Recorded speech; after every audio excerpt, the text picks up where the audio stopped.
Hola, ¿qué tal? Bendiciones nuevamente a otro episodio, ¿Otro qué? de este episodio, a otro episodio de este su podcast Crece, patrocinado por la Iglesia Cristiana Elevation Point. Hoy tenemos grandes invitados. Me acompaña mi hermano Ulises Salinas. Ajá, pastor, estoy muy contento que otra vez estoy aquí con pastores y la muchacha de la alabanza. Estoy con el pastor Pablo, pastor Ariel Salinas y Sarai, que es cantante aquí en la iglesia de nosotros. Alabancer, muy talentosa, es una alabanza. Ajá, y estamos bien contentos el día de hoy que vamos a presentarles este episodio que se llama ¿Cómo es hacer iglesia en Cuba?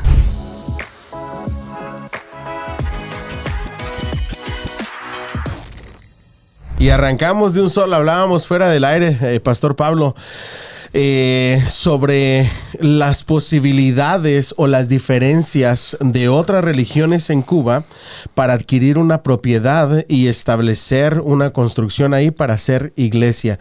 ¿Qué tan difícil es para una iglesia comprar una propiedad y construir para hacer un edificio para iglesia? Sí, bastante difícil, pastor. De hecho, yo diría que más bien se trabaja sobre la base de reconstrucciones. Algo que ya pertenece... algo que debo aclarar es que, por ejemplo, una iglesia local no puede tener propiedades en Cuba. Todo corre a través de la Asociación Convención Bautista. En este caso, donde yo estaba, era la de Cuba Occidental. Hay otra convención de Cuba Oriental. La iglesia local no puede tener su propio edificio. No puede tener su propio edificio, no tiene personalidad jurídica, todo corre a través de la convención. Que es a través de los misioneros que van para Cuba. Bueno, no exactamente. La convención es la asociación de iglesias, por ejemplo. Dentro del mismo Cuba. Sí, dentro de la misma Cuba. En un inicio era lógicamente el superintendente y demás eran personas de aquí de los Estados Unidos que fueron los que organizaron la obra.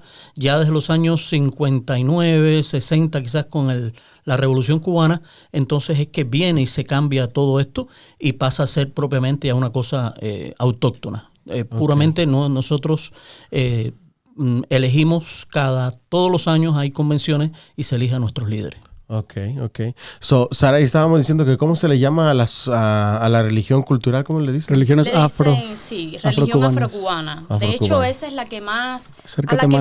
a la que más énfasis, diría yo, le dan en Cuba. Y más libertades y más apoyos. De hecho, ahora mismo se está transmitiendo una serie que ya va como la tercera temporada, donde prácticamente la religión afrocubana pues tiene cierto auge y ya lo que es la denominación bautista pues lo ponen un poco como el malo de la película. Okay. Pero en sí, ¿en qué se basa la religión afrocubana? O sea, ¿qué adoran? ¿Qué incluiría? ¿O qué es lo que ellos...? Las religiones afrocubanas es básicamente el ocultismo, es la santería, la denominada santería. Bueno, viene como, ¿cómo le digo? Los españoles cuando colonizaron a Cuba, ellos trajeron pues todo el santoral estos de la Iglesia Católica y los esclavos lo que hicieron fue tomaron todos esos santos y le pusieron nombres afrocubanos, nombres de no sé. Locales, por así decirlo. Sí. Pero ya mezclados con la idiosincrasia de los esclavos que habían traído de África y que después se mezclaron con la gente nativa. Entonces los nombres vienen de ahí, me imagino. Y ellos también no podían adorar a sus propios dioses. Por eso es que eligieron los santos de la Iglesia Católica. Y bajo ese santo, ellos tenían un santo culto. Por ahí es donde viene. Les permitían ciertas fiestas porque supuestamente era para el tal patrono, pero ellos por debajo del tapete adoraban otras deidades, ¿no? Yo tengo una pregunta, pastor, hablando acerca de cómo es hacer iglesia en Cuba. ¿Por qué? Porque a veces no entendemos, los que no somos cubanos, no entendemos por qué la Biblia, el cristianismo, Cristo Jesús, es tan perseguido y tan odiado, por ejemplo, en ese país. Bueno, todo parte de las bases de la revolución. La revolución empezó con una consigna incluso muy hermosa que supuestamente era con todos y para el bien de todos. Pero en la práctica no fue así.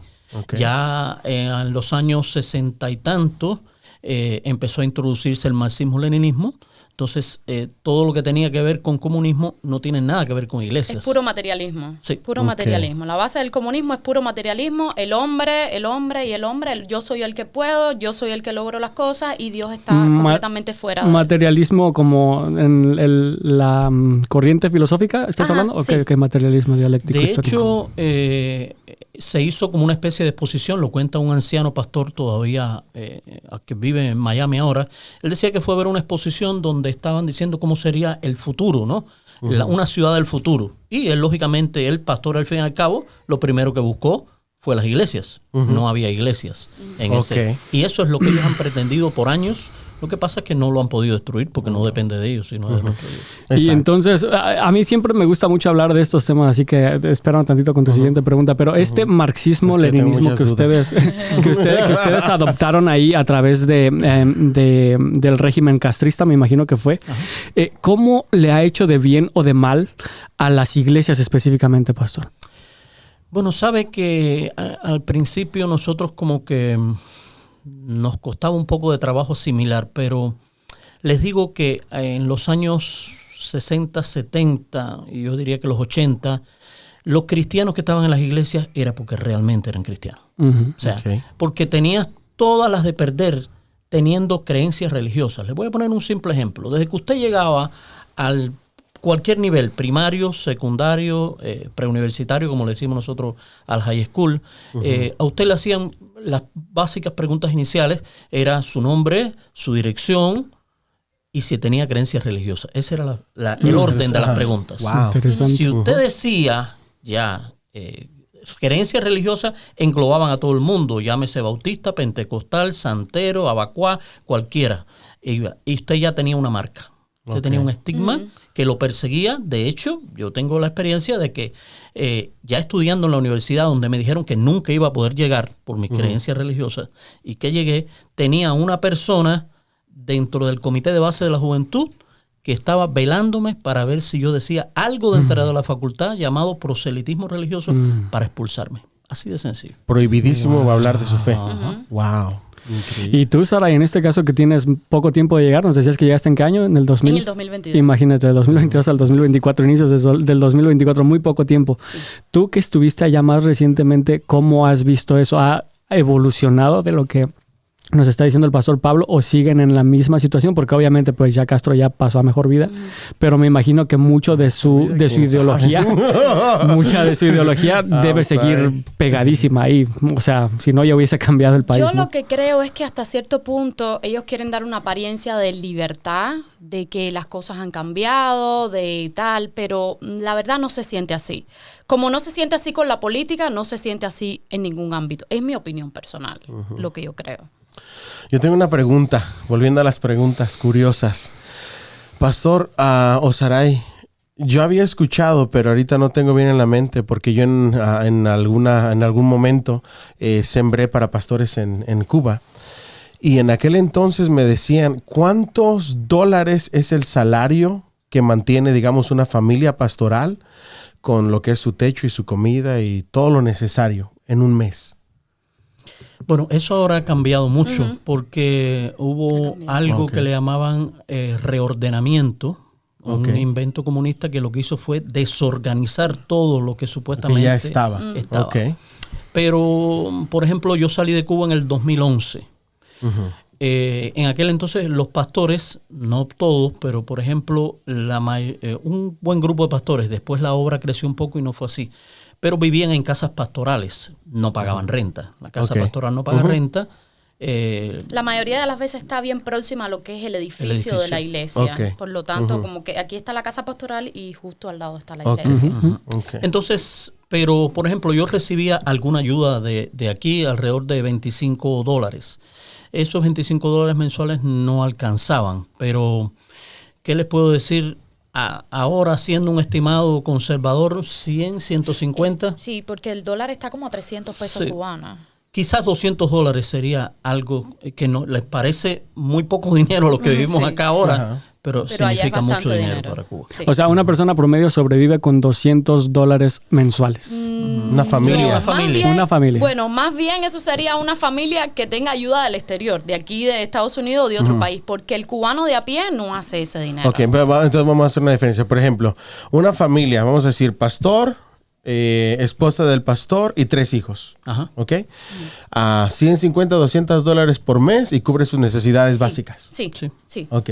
¿Y cuánto es lo que gana una persona normal promedio en Cuba? Bueno, mensual. Imagínese. Allá, trabajando allá y ganando allá. Bueno, imagínese, haga cálculo.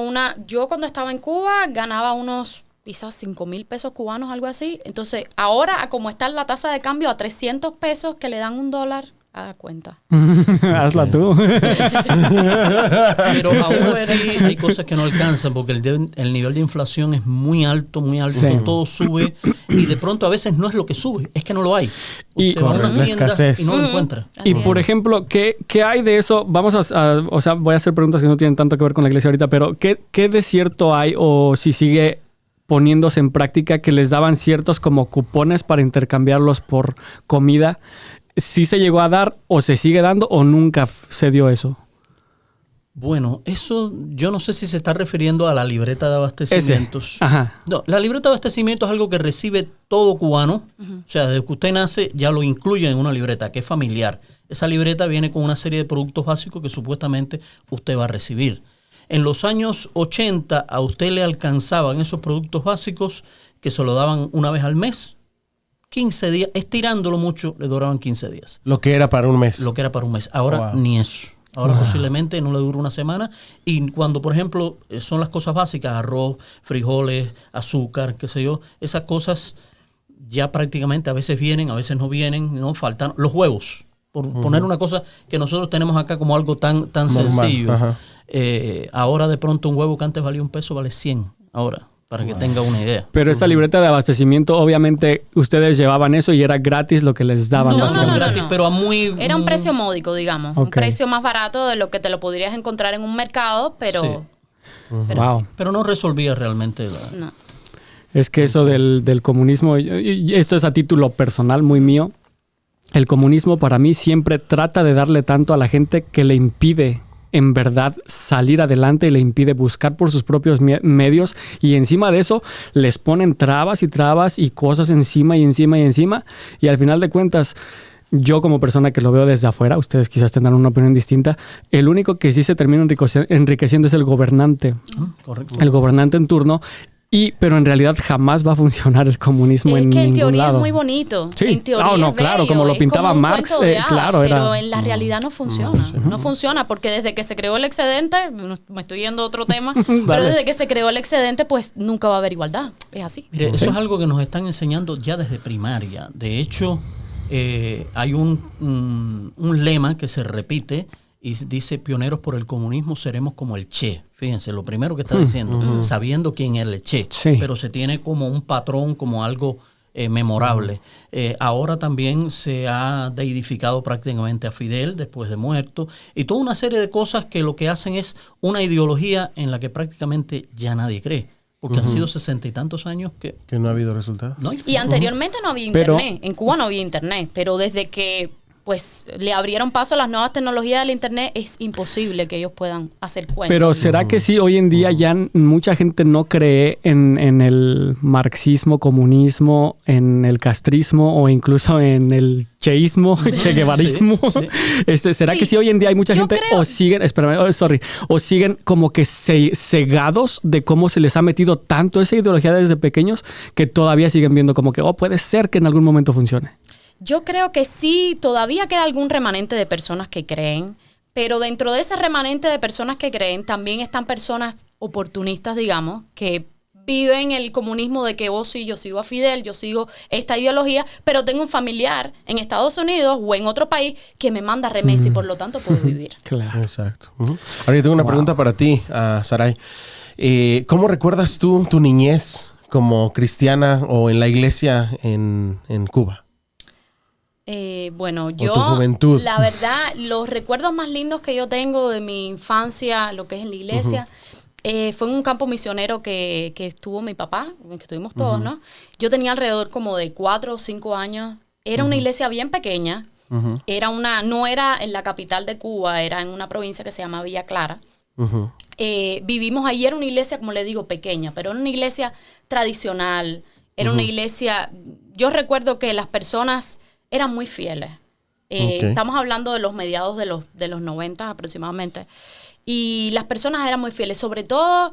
Cuando dices fieles, muy entregadas, sí, con mucha devoción a Dios. Aun cuando había mucha escasez, estamos hablando de apagones, estamos hablando de que escasez de comida, de todo, de recursos. Pero recuerdo a las personas muy fieles, en cultos de oración. Recuerdo que se hacían cultos matutinos. Me recuerdo antes de ir a la escuela, yo sentía a las personas cantando, aún sin piano, sin instrumento. Bueno, quizás creo que había un piano, pero ya, más nada. Y cantando himnos, algo bien bonito. Y las personas eran muy fieles aún cuando no tenían nada, por eso me recuerdo ahora. Porque la gente dice, cuando yo tenga, bueno, pues yo doy. O cuando Dios me prospere, yo doy. Las personas tenían mucho temor de Dios en cuanto al diezmo y en cuanto a lo que era ser fiel a Dios en ese sentido. Y recuerdo a las personas, creo que por eso Dios bendijo, aún en medio de tanta escasez, a las iglesias de Cuba. Dios las bendijo, porque las personas aún con lo poco fueron fieles y entonces pues Dios nunca los desamparó. Y ya para ir como que completando este circulito de este tema, ¿qué tan diferente a grandes rasgos, por ejemplo, en la música, que tienes pianos aquí, que tienes batería, que tienes guitarras, que tienes luces? ¿Qué tan diferente es hacer iglesia en cuanto a las facilidades tecnológicas hay entre Estados Unidos, por ejemplo, por dar un ejemplo que estamos aquí, y con Cuba? ¿Qué tan diferente es, qué tan fácil o qué tan difícil es allá adquirir estas cosas? Bueno, es bastante complicado porque, como le digo, así como en cualquier otro, no sé, escenario, es difícil conseguir tecnología en Cuba. Y aun cuando tengan la tecnología de que quizás alguien te la pueda proveer desde aquí, aún la conexión, estamos hablando de internet, es bastante complicada. A la hora de hacer un en vivo, a la hora de hacer un directo, lo que sea, es complicado. Porque las facilidades tecnológicas no te ayudan. Yo tengo una última pregunta para el pastor. Pastor, usted como pastor, nosotros lo que queremos ver son los frutos de las personas. Ver cómo se vienen a los pies de Cristo, su perseverancia, su entrega, su devoción, su búsqueda de Dios hasta la muerte, la lealtad. ¿Qué usted vería como diferencia de lo que hay que hacer o de lo que se hace en Cuba para destacar lo que decía Sarai, esa fidelidad, esa devoción, esa entrega de que si yo muero, muero para Cristo, no me importa que me quiten la vida? Lo que aquí quizá no veamos. Tú le preguntas a una persona y a lo mejor no está dispuesto a morir por su fe, mientras que, digamos, gente que está ahí lo dan todo.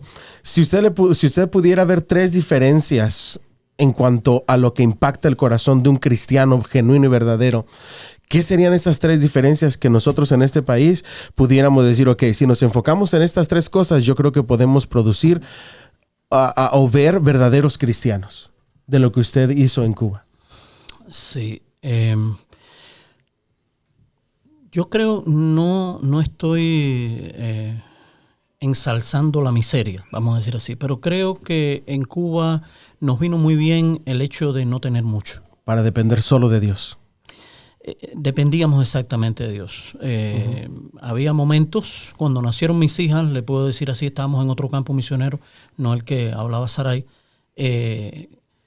que la comida era para ellas y nosotros teníamos que ver lo que sobraba y de eso comer. Y de eso comer. Wow. Tengo una foto por ahí que no la enseño por vergüenza, porque mis niñas estaban así rozagantes y bellas, y Xiomara y yo éramos un win, decimos nosotros, bien flacos.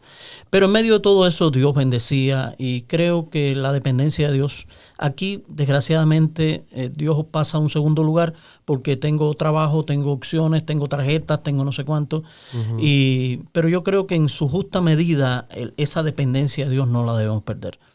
Otra cosa es que el hecho de no tener mucho entretenimiento, vamos a decir así, nos ayudaba a depender también del Señor. Había más tiempo para orar, había más tiempo para buscar. Aquí tenemos que hacer abstinencia de ciertas cosas, para imponernos. No, en Cuba nos la imponían porque no había nada que hacer.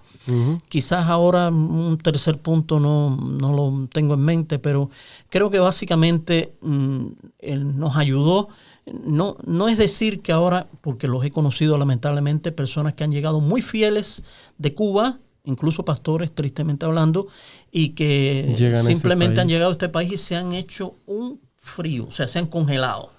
Y usted dice, ¿aquí qué ha pasado? Bueno, sí, el hecho es verdad que hay que mantener a la familia que queda atrás. En mi caso, yo vine en el 11, mi esposa vino en el 16 y mis hijas llegaron el 22. O sea, fue todo un proceso que era que tenía que trabajar, ganar para mí, sostenerme a mí, sostener a mi familia, traerla, todos los gastos que eso tendría.